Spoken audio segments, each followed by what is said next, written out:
All right, good night, and welcome to tonight's meeting of the Municipal Building Design Committee. Today is Monday, October the 21st, and it is a little after 5:30 p.m.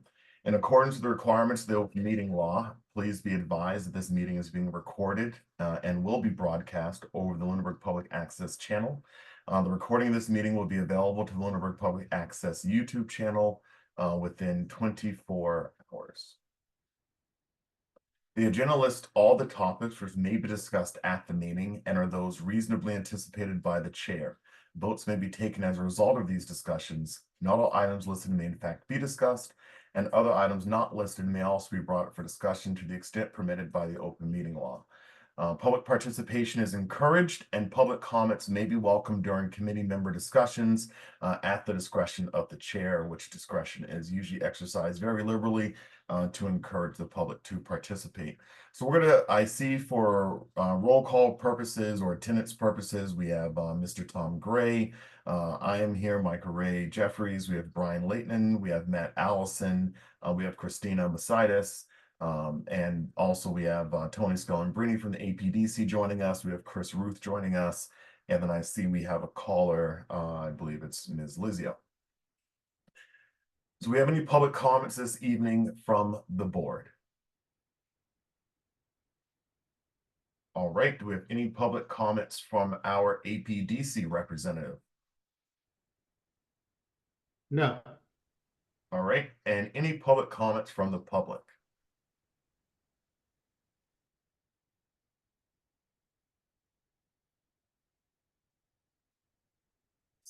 Seeing none. Okay. I did receive a couple of emails from a member of the public with a couple of inquiries about, I just want to kind of address them now before we get going.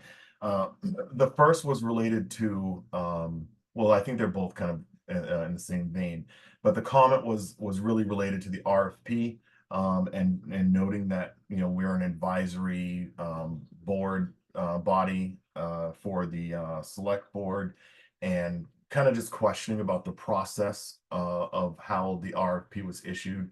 So, I want to just refer back to the RFP itself, that I think the way that this is framed and the expectation for the RFP that's out to bid is that, everything happens under the supervision and some effect of the town manager, which is the town's chief procurement officer. And and I think the expectation as we've laid it out is that we're going to do some interviews, and then following those interviews, we make a recommendation to the procurement officer. And so the way that the RFP spells it out is that the ultimate decision is up to the procurement officer, which is the interim town manager, and also the select board. But I think that what we're reasonably expecting is that they will, because of the process we've identified in the RFP, that we will comply with that process to be able to figure out who the most responsive bidder is to the RFP request. All right. So tonight, the first thing that I've asked Chris Ruth to join us this evening. Chris Ruth is our facility manager for the town of Lunenburg, overseeing all property and facilities. And I did ask him if he could join us this evening to give us an update on the status of the TC Passios building. And so I'm going to turn it to Chris, if you can just get us started on that update. Thanks, Michael Ray. Thank you for having me. I wanted to talk about TCP, especially since I know some of the plans revolved around, potentially using that space as an interim. The problem we're running into right now is TCP is in such bad shape that I don't think there's any feasible option to use the building in the meantime. The roof is a 20-year lifespan roof. It was put on in 86. So the roof's at 38 years old. That's leaking pretty much everywhere. The heating system is questionable at best. And to even talk to, the control system to try to upgrade things, we need to start with a controls upgrade because it still runs off of Windows XP. So, we're talking tens of thousands of dollars to even limp that along. And then the other main issue we've been having, especially recently, is the exterior doors can't handle any additional traffic. We're getting calls at the moment twice a week from the school because they're unable to lock doors at the end of the day. And, it's just a whole host of issues. Um, what I would love to see happen, and we've been working with the superintendent on, is trying to get the school to move their operations out of there. And what I would love to see happen is, close off the back half of the building, shut it down, drain the system, temporary fire protection. Keep the front operating because you have the food pantry, the gym that all kinds of people use. And then that would give us an opportunity to get started on the abatement in the back half. As I'm sure you guys know, we own all that asbestos cradle to grave. And if if it were $1 million this year to abate it, it's going to be, $1.2 million next year and even more as we keep going on. So, what I was thinking is we might as well get started because no matter what, we have to spend the money. And just, in the interim, we can't add any more people to that space. Those were kind of the highlights of what I had.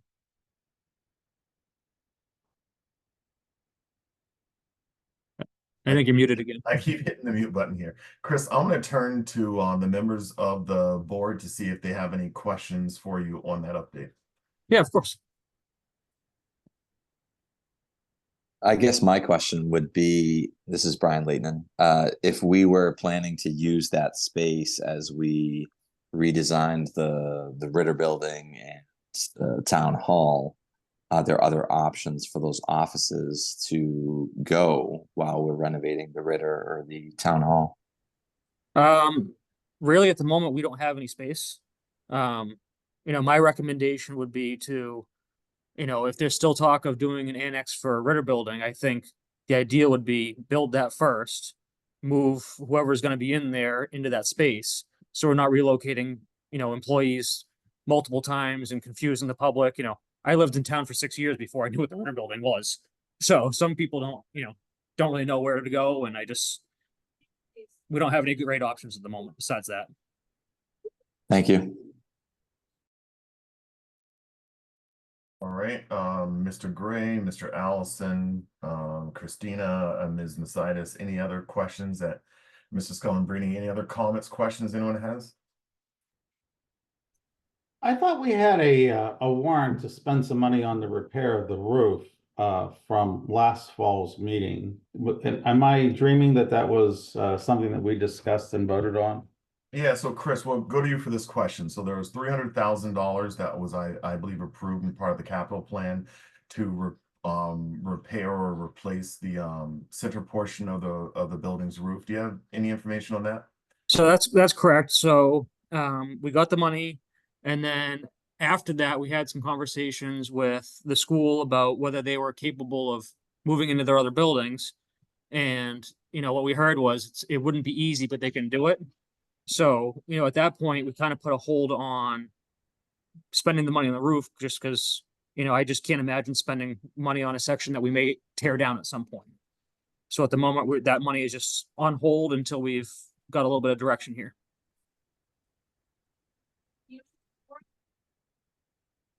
So I'm gonna tell So where specifically were the roof sections going to be repaired? Was the entry lobby, the gymnasium, was any of that space under consideration for roof replacement?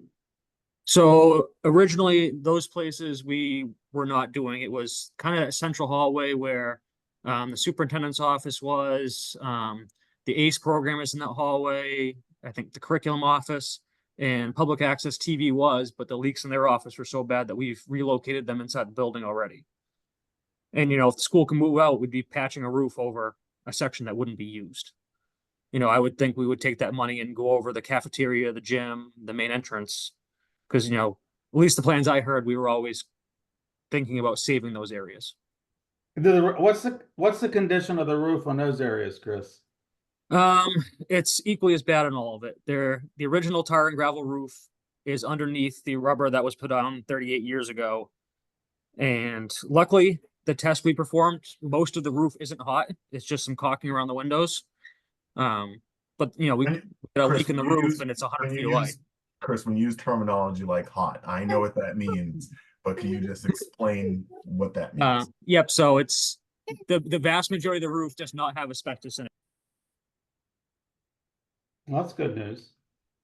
So I had a question because I know you're mentioning the roof and the door is not locking, but this building has other issues. Like you can't even drink the water there. So if we're moving town employees there and people from the public are coming in, like how will that be addressed? I mean, I know those are the two big ones, but I would say the safety of the water, it should also be addressed if we're gonna put people there to work. I mean, it's kind of crazy finding out now that we run activities out of there and you can't even drink the water. I agree. So that's part of it. Any rehab we do in the building is going to have to, at this point, be a full rehab of all water supply, all mechanical systems. Like you said, right now, when there's programs in there, the rec program has parents sign waivers and make sure they bring water bottles. And, it's the building was just neglected for so long that it's in rough shape. The other thing too is, and I could be wrong, but the electrical system isn't that great in that building. Like it's very dated. So moving town offices into there, will they have enough outlets to be able to perform their tasks and actually do their jobs? Like I don't think there's enough outlets in because they were designed as classrooms. I think it's like 2 outlets in a classroom. It's not a lot. And if we're Yeah. putting 3 or 4 people in a room, Oh, I agree. At the moment, the only way to make it work with new people in there is really a full gut and rehab of the space. The majority of the electric in there still runs off of fuses, not breakers. So in the summer, they're popping breakers all the time because they have window unit air conditioners in, and we actually have to go and put new fuses in every time. okay. I'm not trying to be a Debbie Downer. I just know we talk about the roof a lot, but I think there's a lot of other issues with this building that are going to have very big price tags associated with them that I don't know if everybody's considering. I agree 100%. All of the major systems need to be replaced or rehabbed entirely. The gymnasium and the kitchen, is anybody using those parts of the building? Yep, the food pantry is using the majority of the cafeteria, and the gymnasium, well, currently is occupied by early voting. But the rec program uses it, the Boys and Girls Club uses it, the senior center uses it. So the gym is booked most days, especially right now. It's quite busy, which is why my thought was to keep those open as long as we can while we figure out another plan. Yeah, I think those are pretty valuable pieces of property, given the fact that they have such high usage. And that usage isn't going to go away if we continue to neglect the TC Passios building. I've never been an advocate for full use of what space is there because I think some of it's not in our best interest. But we've got activities in there that have a lot of value to the town, and one of the things that, like, early voting is a perfect case in point.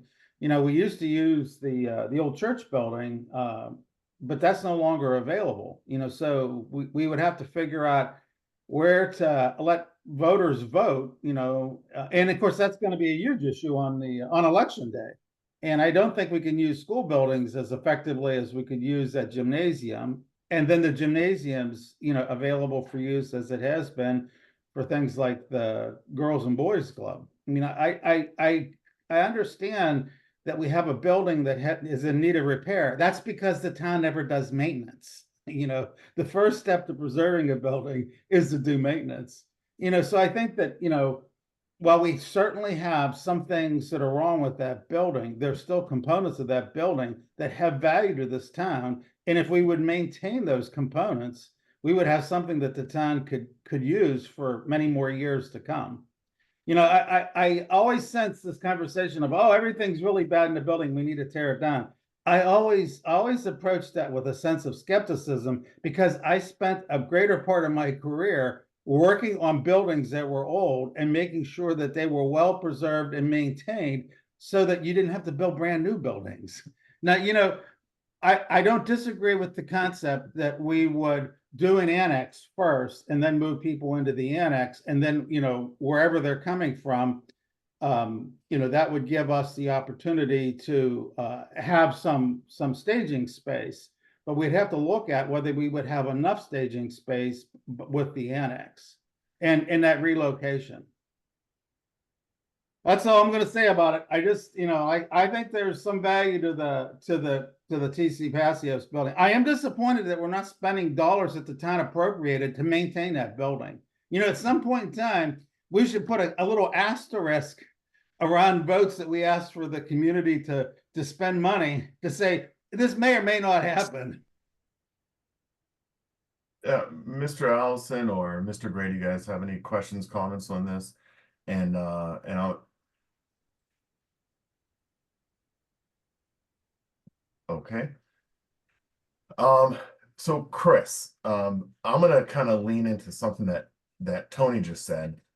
So part of, this, part of what I do for a living is manage a lot of buildings, and a lot of them get redeveloped, and they're all old for the most part. And what we do is try to salvage old buildings, and make sure that they can be repurposed, for new uses today and tomorrow. I am a believer that sometimes buildings get past the point of, and demolition is usually the result of finances, or just lack of work. I mean, I think that, just to recap with the work that this board has done to get us to this point, when we were tasked to be the TC Passios, basically building reuse type committee, we identified a lot of these shortcomings in the building. We identified that we're going to need to meet modern code, that we would need full electrical systems, full plumbing systems, a brand new roof, that we're going to need to put in steel supports for the new code requirements for the roof due to the seismic requirements. And I think that where we landed was that we were at a cost estimate that had a floor of $23 million to do all that stuff. And had a ceiling of close to $30 million. And so we did not ask the town to come forward with spending that money, because for roughly $23 million, you still don't touch Ritter Building, Town Hall, and preserve them. And so the work that this committee has done, has been to kind of come up with this hybrid plan. So even in the plan that we have for TC Passios, the vision is to utilize the front portion of the building, the gym, which we know is being used by early voting, the rec program, Boys and Girls Club, Adult Activity Center, continue to use the cafeteria. We had some interest in that being a community kitchen, but continue to be used for the, excuse me, for the food pantry, and then also PAC. And when that PAC was going to need some space, I think we were kind of looking at the front left wing of that building to be utilized for that. Chris, in your analysis, there's a couple questions I'm going to ask you. In your analysis, the front left wing kind of going toward the Adult Activity Center, how do you evaluate the condition of that section of the building today? That condition, it has the fewest roof leaks. That being said, it's the same 38-year-old roof. And other than the doors, we did some air quality testing. We actually had a couple areas in that wing pop with high VOCs, which is kind of strange considering there hasn't been any work in there in the years. And again, I understand what a VOC is, but do you want to explain to the Yep. group, the public, what that is? So they're volatile organic compounds. They typically came from, we used to see them a lot in the construction industry for flooring adhesives and all that type of stuff. And they've been taken out of, any new products. We can't really use it anymore. To be honest, we have not figured out where they're coming from.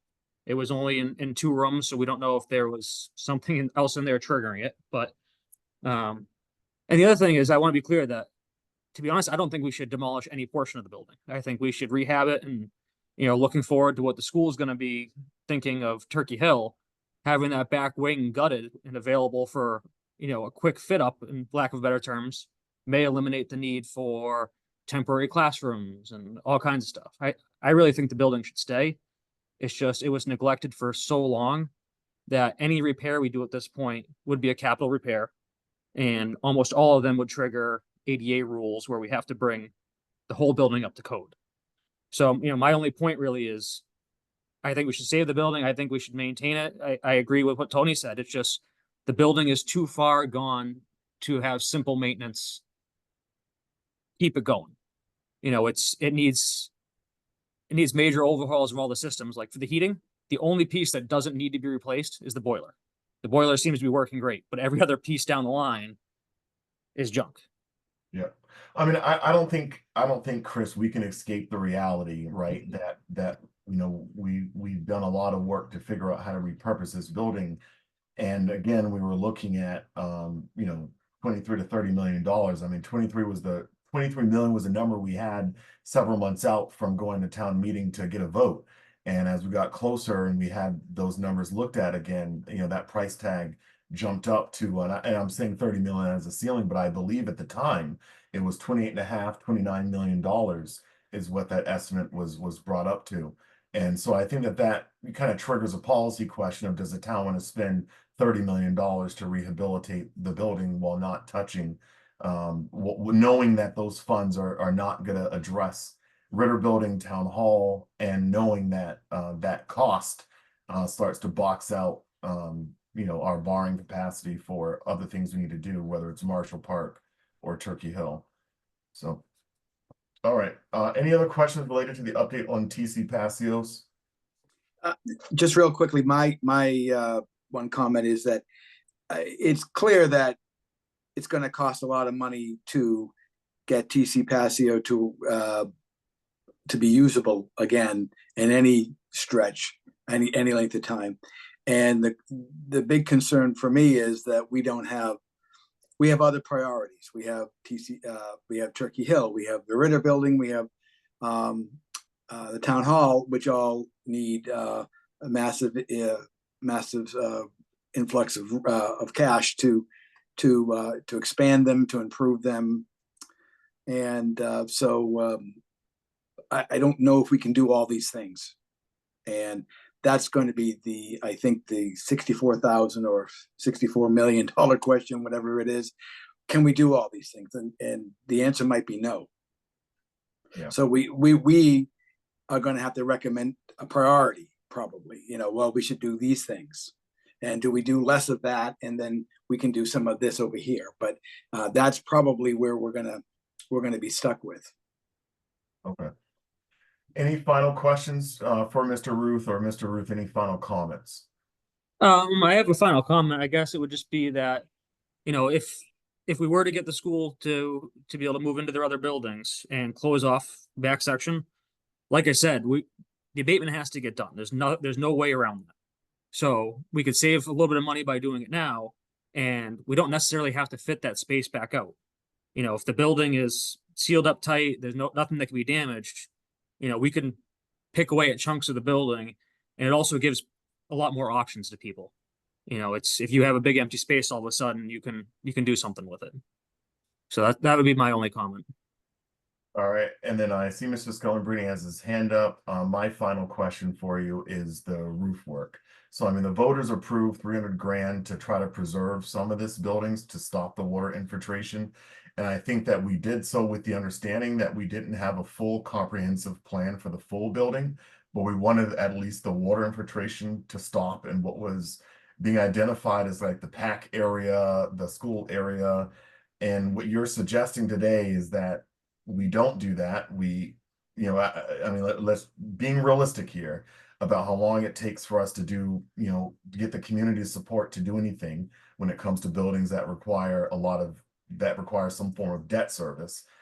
So being realistic, I mean, if we do not perform the roof repairs to the center portion of the building, you know, what's your kind of outlook on how long, you know, what are you expecting to occur in the next 2 to 3 years with that portion of the building? Well, part of that, Michael Ray, is also kind of linked into a conversation we've been having with the school as far as just operating costs. The building's been operating at a pretty significant net loss every year. And we did meet with town manager and the superintendent and discussed, you know, potentially, you know, the school's been doing, you know, some of the maintenance and the plowing and the mowing, and, you know, it's not that they haven't been doing their part, but we're not even breaking even. So the thought was floated of a potential rent increase for the school. And I don't want to speak for the school board, but my gut tells me they would, in lieu of paying rent, would make it work in their other buildings. So now we'd be operating the building at a total loss. So it's, you know, as a taxpayer, it just makes me sick to think that we'd be spending that money on a section of the roof where the building isn't going to be used anyway. my suggestion is to use that money on a different portion that is going to be saved and used that almost every plan. You know, if people have better ideas, I'm open to it. I just, you know, I'd be happy to walk anyone through the building and show them how bad it really is. And that I just think spending 300 on that roof right now on that section, if the school's moving out, is a waste. I would agree with Mr. Ruth, that the schools, the school committee and the superintendent are exploring, the opportunity to leave the TC Passios building and find a way to get back into the schools, hopefully within the end of the school year. Mr. Scollin-Brini? I have a question for Matt Ellison. What's going on with the master plan? Because once upon a time I heard you say, geez, if we had a master plan, we wouldn't need things like the Lunenburg Municipal Design Committee. We would have a way of charting a path forward for our facilities in the town. Has there been any discussion at all in the master planning process about facilities for the town, Matt? Yeah, so I unfortunately, I have not been very attentive to that group. That was an 18 to a 24 month stint, and I believe they should be wrapping that up soon. And again, quite honestly, I don't know what, if anything, has been discussed in as far as long-term planning for buildings. I really don't know. I do know that I'll leave it there. I don't know. Okay, that answers my question. Thanks.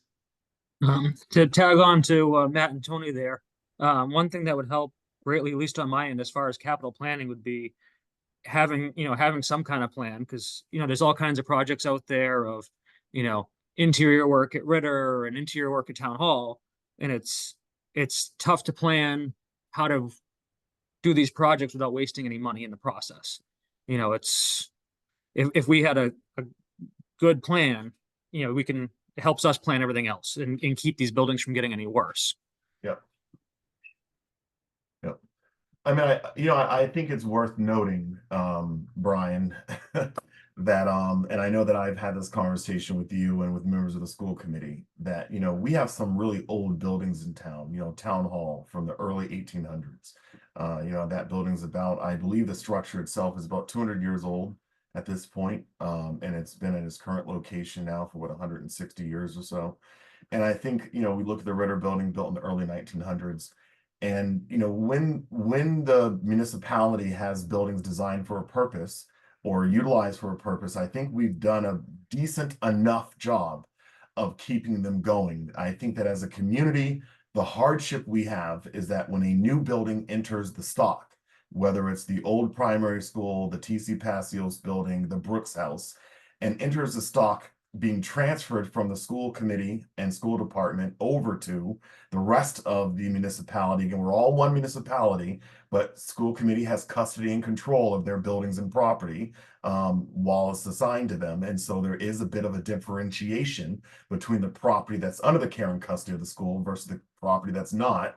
That I think that, what we have is a recurring issue here, where buildings are being turned over to the municipality because they're no longer feasible for educational purposes. And, clearly when this building was turned over, the roof was already 10 years overdue. And so I just think that the point here is that it is imperative that, buildings are our most expensive thing that we do.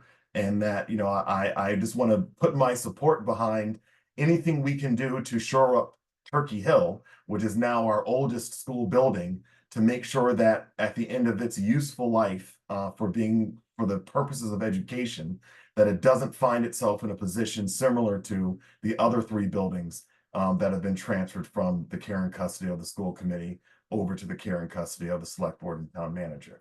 That at some point we have to stop this, because we are throwing good money after bad. By now tearing down the old primary, having TC Passios in a condition where it's largely unusable, Brooks House to the point, that it's in, and we know that Turkey Hill needs some upgrades and renovations. So I know that the school committee is actively working on this to make sure that this pattern of behavior kind of changes. And I know, Brian, I'm talking to you, even though you're not, you weren't there 20 years ago or 15 years ago to contribute to this problem. But I do think that as a community, we're all trying to address it. And it just would be better, you know, we can figure out what to do with the building when it doesn't need a new roof. You know, it's easier to figure out what to do with the buildings. So I just offer that as a comment. Anything else on this topic before we go to report from APDC on Brooks House? All right, so I've asked Tony to come before us. So the Architectural Preservation District has put in a request, and they've modified it, but they've put in a request related to the Brooks House. In our kind of work that we've done, we identified the Brooks House as kind of surplus / potential for it to be used for offices. You know, and I just want to turn to Tony for what his update is related to their request. Well, we've put forward an article for the special town meeting in November to have the select board look at ways to sell the building. It would require some covenants and easements to protect the town's interest when the building would be sold, but it would be used for commercial value, not a residence as it once was. And you know, there's probably a lot more questions than there is answers right now. But the bottom line is that we want to see an active process of exploration to see if there was commercial individuals who would take the property and use it for commercial, you know, uses. And I think that, you know, the village district zoning regulations, which the village district is, of course, an overlay of the architectural preservation district and vice versa. You know, we had an architectural preservation district created at the same time that the village district was created, so that, you know, if there was development, that it would, and if it involved older buildings, that it would look like something that fit. You know, that the commercial development would be respectful of the architectural features that we have in some of our older buildings. We're not in the business in the APDC of looking at any new structures that might crop up in the district. That's purely a zoning planning board type of an issue with the village district zoning regulations guiding that new development. So, you know, the idea here is that we would use some of the aspects of the village district zoning regulations, like you would be able to offer parking, dedicated parking for a commercial facility, something that was, say, a coffee shop or a small bakery, and that you would use the parking alongside of the library building, that you would use some town property to create a drive into that parking lot and into the facility so that a commercial operation could thrive and prosper at that location. You know, so the idea is, rather than just sitting around waiting for the building to fall apart, and it is in need of maintenance. Brian Gingras, the building commissioner, you know, has banned the use of, I think, the exterior stairs because of the condition that they're in. And you know, so what we want to do is be proactive to see if there was someone out there that was willing to take the building for commercial use. And I think that if we actually would employ the you know, the zoning aspects of the village district, we might get somebody in there. You know, we might be able to sell the building to a commercial user with those covenants in place and save a historic structure. I think that you know, there's a lot of advantage to us exploring this. Now, the warrant isn't going to say the town's going to sell the property. What the warrant says is that we want the select board to pursue these steps to see if it's viable. You know, we'd have to do a meets and bonds survey to come up with what the parcel would look like. You know, those are the type of things that we want to, you know, that we want to move forward. We're not asking for money to do that yet. That would probably be something, I think, that would come forward at the town meeting in May. But this is just to get the ball rolling. We understand that this is moving pretty quickly. No one at the planning board's heard about this, Matt. I don't think you know that we're not trying to pull fast one. We're just trying to get something started with the idea that it would create a dialogue between us and the other parties that are within the town that might have interest in that building. And I really feel bad that our planning process for our master plan hasn't been more engaging and more encompassing than what it has been. And of course, I think one of the reasons why that's taken place is because the town had a long-term vacancy in the land use director's position. And that's kind of the staff person who would have pushed that thing along and put issues before the public and members of organizations to say, hey, what do you think of this? What do you think of that? But I do think that what I have heard in the town meetings or the public meetings that I've been involved with, there's always kind of two constant themes that I've heard. One is people want to see more things in the central part of the village district of Lunenburg. They look at other towns kind of enviously and say, oh, they have all these neat old buildings and they have these restaurants and coffee shops and places that you can go to. I mean, I've heard that comment more than once in the public meetings that I've participated in. And then, of course, the second thing is everyone's still very respectful of the history that the town of Lunenburg has. We're an old town, we're going to be 300 years old here in a couple of years. And I think people still very much respect that. So we see selling the Brooks House as a way to save an old historic asset, that kind of fits to supporting that second piece that we've heard in public meetings to supporting the first one. And that is have something for people to do when they go there. The last comment that I'll make is, we know it's next to the school property, and I've heard somebody say, oh, well, we need more parking or we need more athletic fields.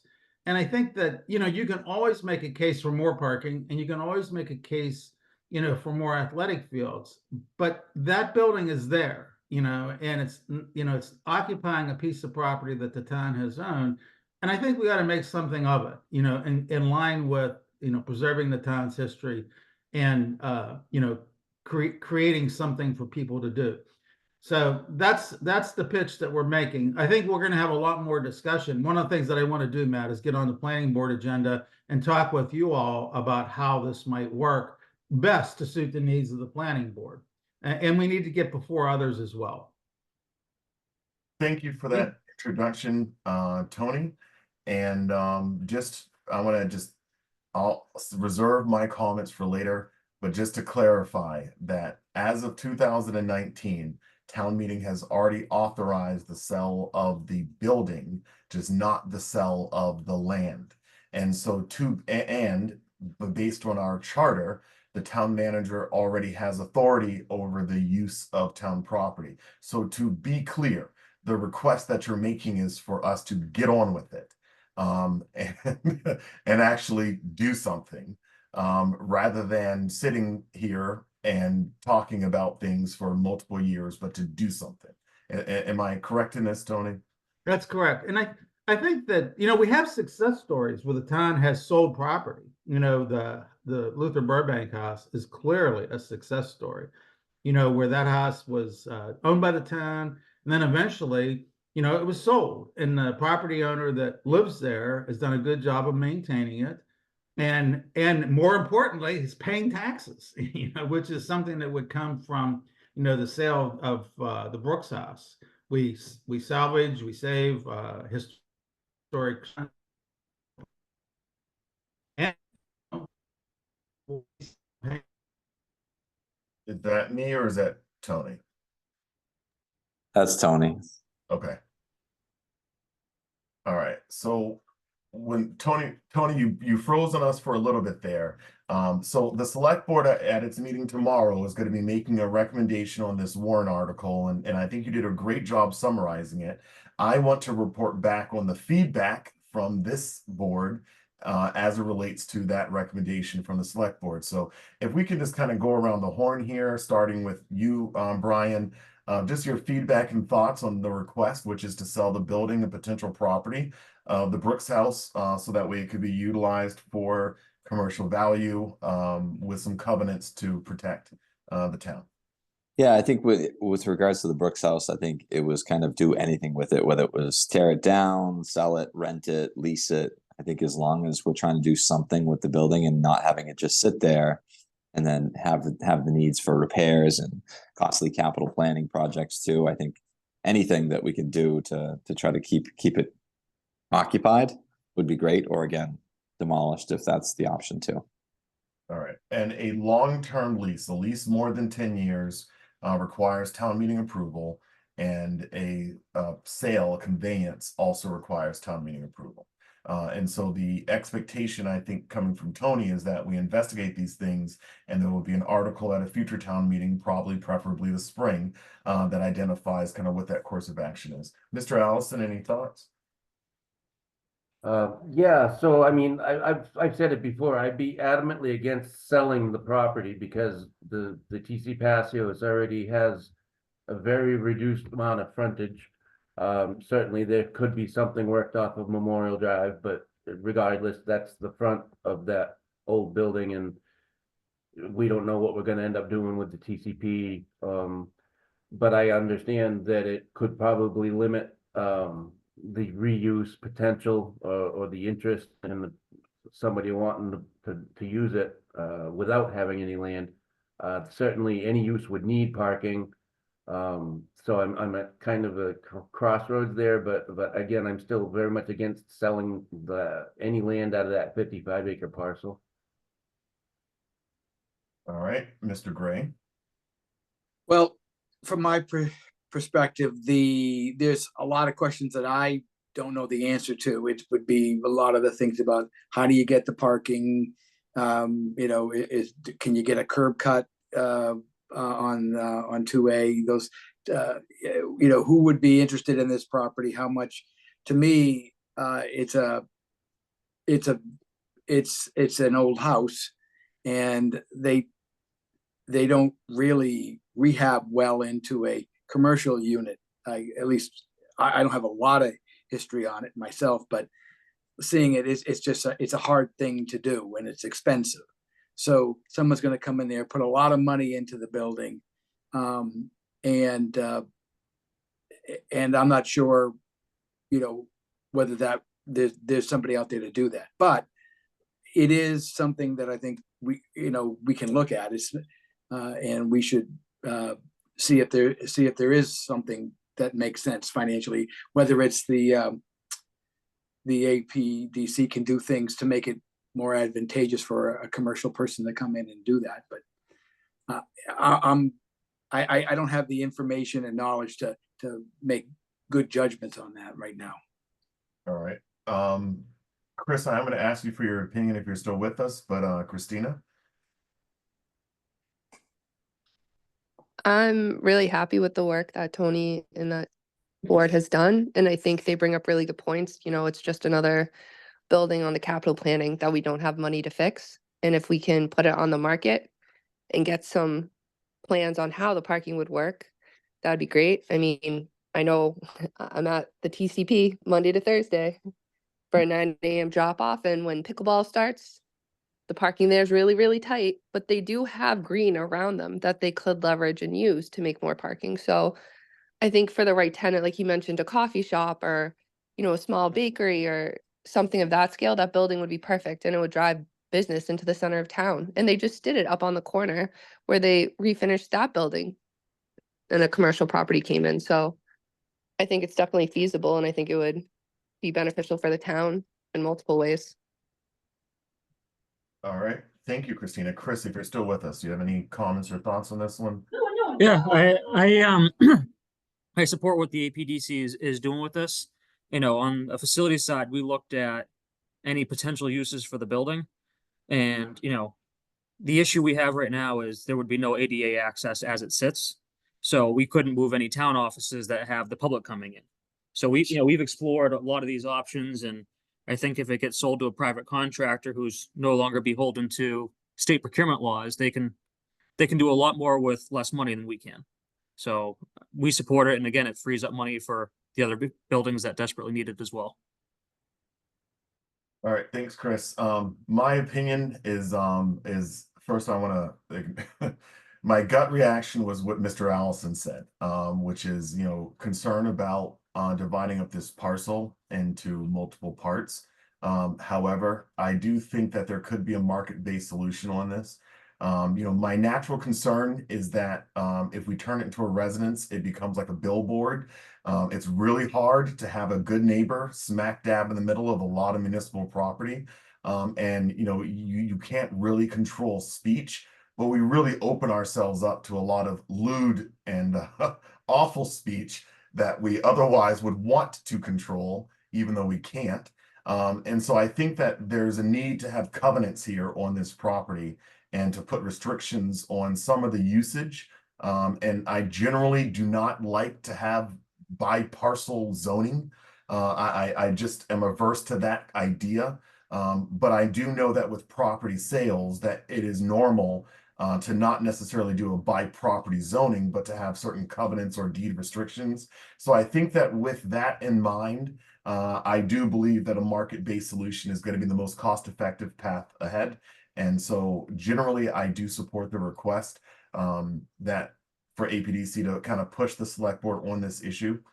So what I'm hearing tonight is that we have one member who's for doing something. I'll just say the names. Mr. Allison's opposed to selling the property, but in favor of some action occurring. Brian is in favor of anything that we can do to get this property to be utilized.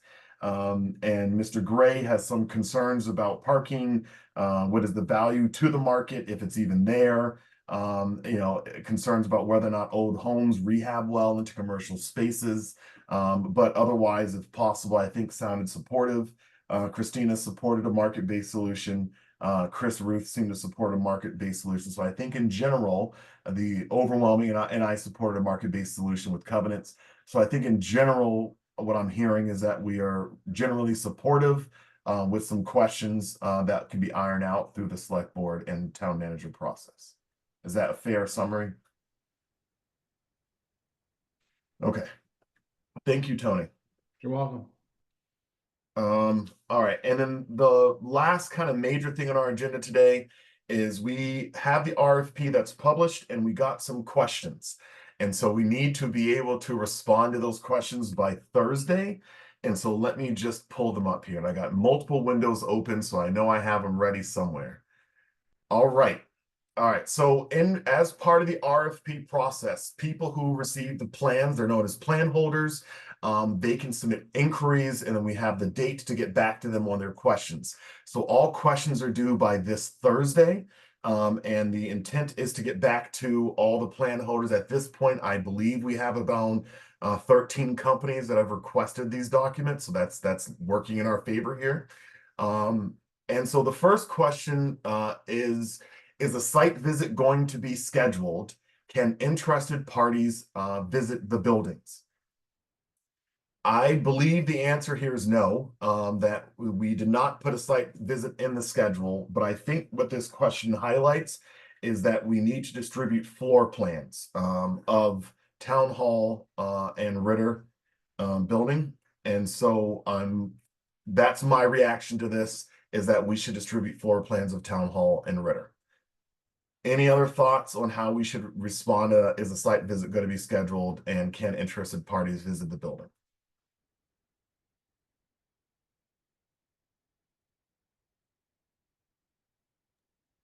My initial thought is they're public buildings, so they'd be able to visit them. But that there would be no schedule. But if you want to add a scheduled one, you could. I'm a little hesitant to add a schedule at this point. And I know that it would require coordination with personnel to be free and available, you know, to kind of conduct those tours. But I think what you're saying, Brian, is make people aware that the buildings are publicly accessible. Okay, any other, so that sounds like a pretty good response. Any other thoughts on this? If we're all in agreement, we're all in agreement with thumbs up. If we're not, we want to chime in, just unmute yourself. Tony? I think that not having a site visit is a mistake, because it'll send a message to the bidders that we're difficult to work with, and that will either drop people out or add money to their bid. You know, site visits are normal, especially for a project like this. I think a site visit is something that's you know, that's important for them to be able to see. And as far as the buildings being open, that's a true statement. But then if they come through and they end up asking questions, we're gonna have another delay because you have to answer their questions, you know, for a certain period of time. And if you don't answer their questions and we get past that certain period of time, it's in the bid schedule for the RFP, then once again, it's gonna make things more expensive or draw people away from the project. I mean, I think that, you know, I'm not sure why it would delay things if we say, hey, we're gonna have a site visit. I'm not sure what the mechanisms are for us to communicate to the plan holders, how fast we can do that. But my experience has been for a project like this, you would have had a site visit, so. Mr. Allison, come to you next. Yeah, no, I totally in agreement with Brian, but not knowing what you guys seem to know about the RFP process and the plan holders and the response times, I'm in the lurch there, I don't know. But it would make sense that the opportunity would be given for anybody interested to have a walkthrough with, you know, somebody in the know. I kind of agree with Tony. I think if I was a bidder, if I don't know, that's a risk, and risk is money, so I'm going to bid higher. So I think this sounds like there's 18 possible bidders. I guess that's a lot of people going through the building, and not just going through the building, but going, you know, in places that maybe public don't normally get to see, but they might want to see. So I think it should be maybe, you know, I don't know. I guess you have to find out what the requirements are, and how quickly we can get them through. If you could do it fairly quickly, then I wouldn't see any reason why we wouldn't want to do that. Yeah. So I generally put site visits in RFPs. And speaking with Julie, I know that we didn't put one on the calendar, and when we went over that calendar before we published, we didn't add it in. You can ask questions during a site visit, but you can't answer any questions during a site visit. All you can do is log them and write them down, and then send an email out to everyone who's requested the plan with the answers to those questions. All right. Any other thoughts on this one? I'd like to chime in because I'm still here at the moment. I got a few Yep. minutes before dinner. If you guys do want to do a site visit, I'd be happy to take people around, preferably not this week. I'd like to get through capital planning before I add anything else to my schedule. And it would be nice to have one of the members, if you could tag along, just to help with questions and stuff. But you know, they are public buildings, but you know, TCP is not publicly accessible during the day because there's kids in there. So I'm happy to walk whoever we need to through. And we'll, you know, anything that keeps this process moving forward, I'm going to help. All right. So I think that what I'm hearing is kind of a mixed bag. So I think the appropriate response is that the buildings are open to the public, that we will send floor plans, and that I'll work with you, Chris, to see what day next Monday or Tuesday we can have an optional site visit thrown on the agenda. Sound good? Okay. Next question was related to what architectural and engineering firm provided the studies, when were they last engaged? And so this is a reference to some of the studies that we have in our files. I can answer this question with the dates of the work that was complete. Should we also provide those studies? My natural inclination was no, because I think it's too much information. But I think that we would provide them to whoever's awarded the contract because of just the volume of information. At one point I printed this all out for all of us, and if we may recall, it's several inches thick, and I thought that was a bit overwhelming for an RFP to ask someone to read through all that. But so the answer is DeGiorgio Associates. We can get them that name, and then we can also get, for the recent work, we can go back to the work that was done in 2016 and 15, and I'll get those dates and the reports ready. Are we okay with me giving that analysis and that report and withholding the actual studies from distribution? Are you talking about like I'm trying to think of the name of the consultant who The did TAP this? A, there was the TAP A Yeah. at one point. Yeah, You're talking about giving them copies of those, right? correct. Yeah, I think that's that's helpful for a bidder. I would have expected that would be where the floor plans that you sent to them came from, in fact. You are correct, Matt. I plan on extracting the floor plans from those studies, but not sending the actual studies. And I'll explain that. So in my experience writing RFPs, the thicker you make the RFP, the longer the response time needs to be. Since we published kind of the standard RFP with the standard kind of form, and we didn't add in, roughly 100 something pages of studies, 100 something pages of studies usually elongates the process notably. So I feel really strongly about not distributing those studies, because I think a lot of it is options for the town on a path ahead, and the building analysis, it doesn't reflect all the work that has been done between the time of those studies and now. And then again, we do have floor plans of the building, so I'm a little hesitant to put out that volume of information, because I think it will be a deterrent. And that's again based on my own experience with some of this stuff. When I've published RFPs that have exceeded 100 pages, it significantly limits the responses. Christina, any thoughts, ideas? No, I agree.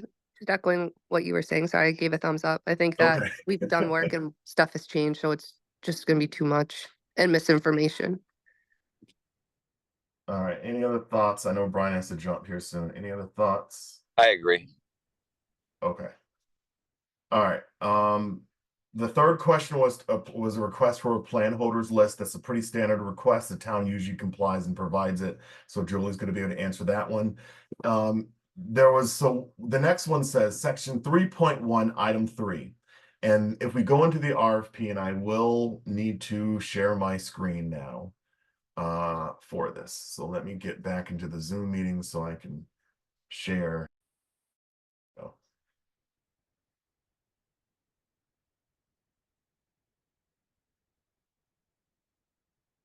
All right, and can everyone see this okay?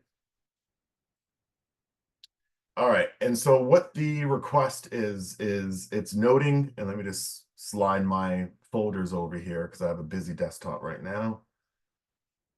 All right, so it says section 3.1, item 3.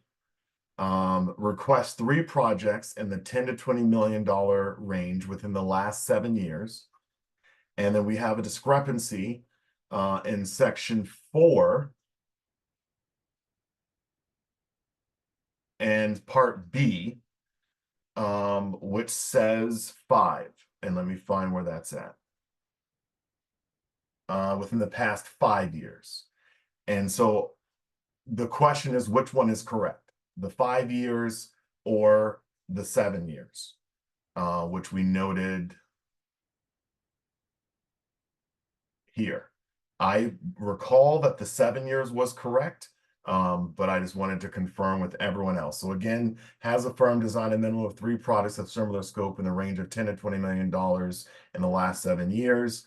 And then when we get into how we are, what the submission package needs to include, we note, make a chart of all design products completed in the last 5 years, include products that had design and construction costs in the range of $10 to $20 million. 7 was correct, Michael. Yeah, I Yeah, recall because 7. we were talking about the impact of COVID. The 5 years was too narrow of a window. So 7 years is correct. The 5 needs to change to 7. Yeah. Is that all of our recollection? That's what I recall as well, Tony, but is that all of our recollection? Or do we get to defer to 7? Matt says yes. I need another yes from Tom or Christina. Yes. Yes, yes. All right, excellent. All right, so we'll respond to that and say 7 years. The next one is, would you consider expanding the range of the construction cost so similar language, that 10 to 20 million. Would we consider expanding the range of the construction cost for example projects to 10 to $40 million? So instead of 10 to 20, are we willing to look at 10 to 40 million instead? That's the request.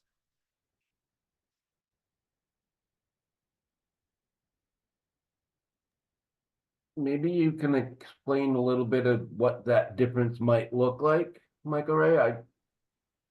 Sure. So as an example, if we think about square footage, when you get into a $40 million project, it's a much bigger project. You're talking a TCP scale project, roughly. You're in the 50, 60, 70,000 square foot range. That's usually what's associated with that cost for a rehabilitation. And so I think, again, it could be a lot less square footage, but it all depends on the finishing, what you're putting inside of it. You're putting in marble floors, marble columns. Going to cost a lot more to do. So the request is, can we expand that range? I don't have a strong opinion on this, actually. I think it's possible that what I find in my line of work is that the contractors that are generally you have like that $1 to $5 million kind of contract, person who's doing less than $1 million worth of work at a time. And then you have the like $1 to $5 million range. And then you have the people who specialize in under 10 million. And then usually you hit a 10 to 20, 10 to $30 million is usually your next range. People who operate in that space, because the next big threshold is that $50 million threshold. So I find that in contracting that there's a lot of ranges in which people typically work. The 10 to $40 million range, my only concern is that someone who's used to 30, $40 million projects, that they may not have the experience doing the 10, the 9, the $12 million projects. Thank you. Michael, I would keep it at the way you have it written.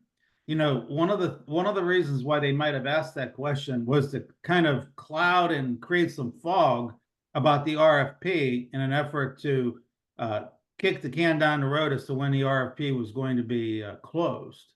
And I think that the 10 to $20 million is a good number for what we want. And go to 10 to 40, and we say, oh yeah, we'll take a proposal from somebody who has $40 million.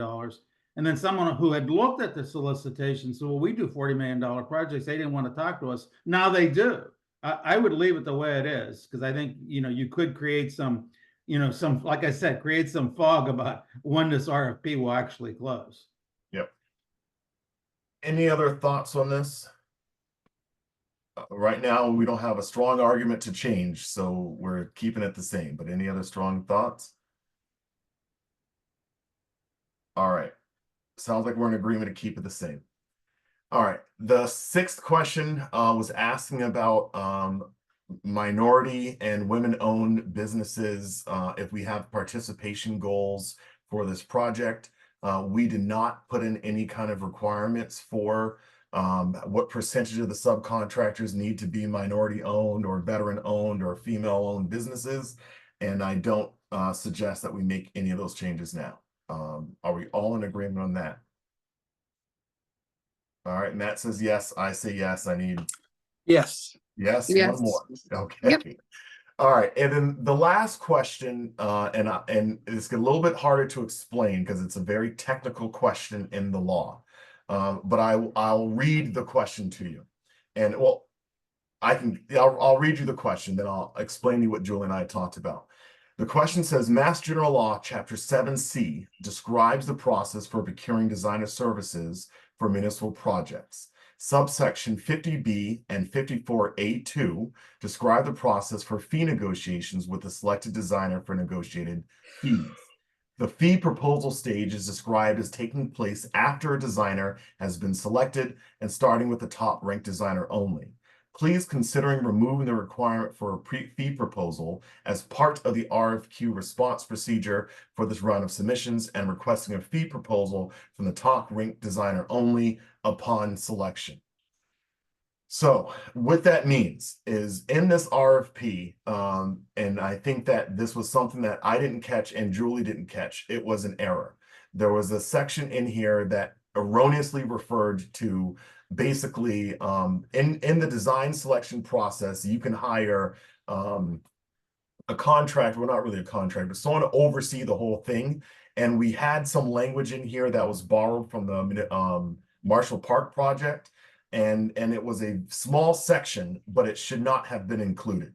And so speaking with Julie, the correct thing to do is to amend and remove that section that shouldn't have been included. And that then answers this question. Again, it's a very technical question. I don't think that we as a group are going to be able to answer this, but there's a very clear answer here. And so I think between Julie and I, we can get that synced.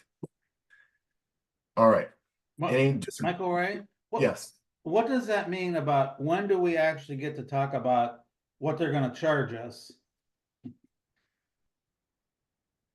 What does that mean in terms of when do we talk about when they actually charge us? Yeah, no, when do we get to talk to them about what their fee is going to be? Because, you know, we had a lot of discussion about that when Greg Roy was participating in the call. He says, oh, it seems like whenever we, you know, we get around to getting the fee, their fee is always what we had budgeted. You know, there's never any real discussion about whether they could do the work for less than them. So, you know, are we gonna find ourselves in that position based on this removal?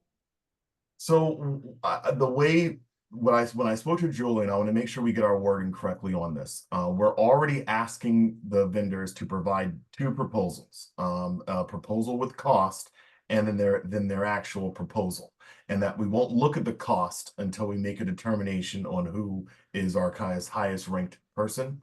And so what we would need to do is we're still going to get the cost proposal, but we would see the cost up front rather than after, so we would know.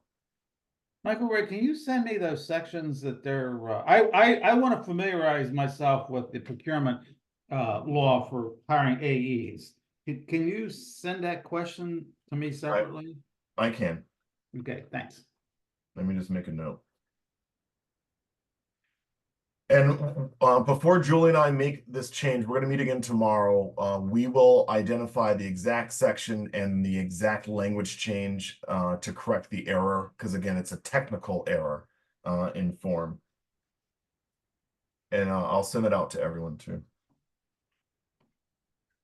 All right, those are the questions. We'll make sure we get back to all of our respondents on that. So I know that we try to have these meetings respectful of everyone having dinner tonight.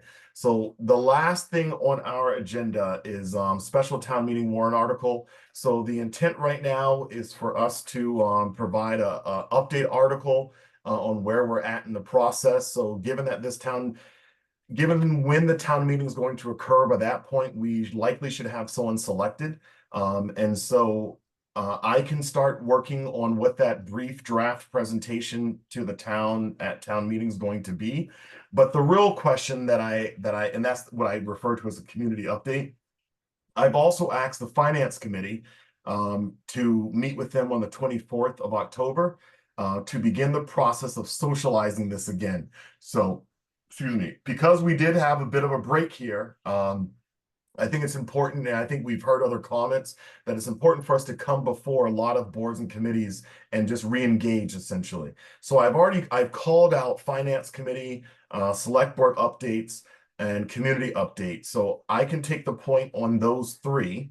We are going to need to, I also think we'll need to do a school committee update, a planning board update, and a council of aging update, because they're, significantly affected by all these things. So what I just wanted to start the process of socializing today was that, if anyone's interested in giving these updates over the course of the next couple months, well, let's kind of talk about it at our next meeting and how we're going to do that. And then we can probably talk about it better when we have the context of at least a draft presentation. So that's kind of where my head is currently at, but I just wanted to open it up to any other thoughts on really, an effort over the next 45 days to start socializing this, so that way we get ourselves ready to be able to get a borrowing article in the spring. So any thoughts on that briefly? I think that's a good plan. I've heard people are confused because we've started and stopped a few times. So I think this is a good idea to just get everybody back on the same page and get all the people who need to be fully informed of what's going on.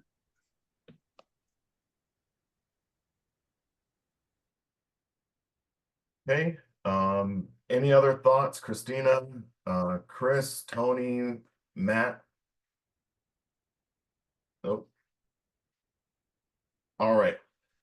So, Brian, I did not list all the minutes on the agenda, so I'll make sure they're on the agenda for next meeting. We do have at this point about, I think, 6 sets of minutes to approve. So we all can just check our emails. I'll make sure they get listed on the next agenda. Our meeting schedule is November the 4th, so we're getting back into the routine of first and third. So next meeting would be November the 4th. And I did have noted previously 6 p.m. but as this 5:30 time slot work better for most or all? And that's a question, so I will go around on this one. Christina, does this 5:30 work better for you than 6? Yes. All right, Matt. All right, Matt says yes. Mr. Gray. It's either one's fine for me. All right, Tony. Yes. All right, and then I know Chris, you're going to be at a couple of these, but does 5:30 work better for you compared to 6? Yeah, 5:30 is definitely better. All right, excellent. All right, so we'll plan to meet on the 4th, and I will send a couple of emails to everyone before then. So I think that kind of wraps up our meeting. I didn't put public comments at the end, but I will pause. Are there any public comments from anyone, including members of the public? And I'm going to unmute the caller or ask the caller to unmute just in case she's interested in saying anything.